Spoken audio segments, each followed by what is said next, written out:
We go now to our primetime news follow-up. Precautionary measures are now in place along Hagley Park Road in St. Andrew, where concerns have been raised about the safety of students attending school in the area. But as TVJ's Anthony Lugg reports, not all are adhering to the rules.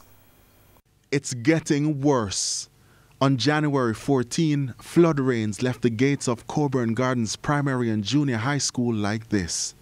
January 16, students used this makeshift bridge to get to school, then in the afternoon traversed in the work zone while heavy-duty equipment were in motion. Less than a week later, no mud, but a new makeshift bridge, and to get there, children have to walk under scaffolding. Parents are concerned. Inappropriate for the children them, because iron can drop down and damage them. You understand? Them not supposed to walk here, so them supposed to lock off here, so I'm using the main gate up here. So the government never had to lock off everywhere one time. They should have even left somewhere decent and somewhere better for a walk. There have also been questions about the strength of the makeshift bridge. Stephen Shaw is the communications manager at the National Works Agency, NWA. We'll have to engage our contractor along the road as we try to improve on the safety features that are there. On Monday afternoon, the contractors implemented precautionary measures to separate the children from excavation works in an effort to extend a box culvert. But on Tuesday morning, students walked on the metal pipes, then through the work area even as machines were in operation, which leads to questions about enforcement. What's being constructed here is a box culvert.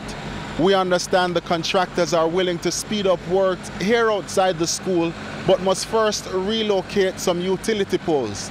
In order to do so, they must first extend this perimeter fencing. That's yet to be done, as they're having some challenges getting residents to relocate. The drainage feature will be completed. It has to be completed. There is no getting around it. And so the government will have to use all the legal power that it has to ensure that this very critical feature is completed. Mr. Shaw also pointed out that things are expected to improve in the area within the next 30 days. In the meantime, this parent had a suggestion for the principal of the school. the principal have strategy where she could just find other alternative for the kids to take the main gate run by the clinic and not this one, because the children are our future and we have to protect them. Anthony Lugg, TVJ News.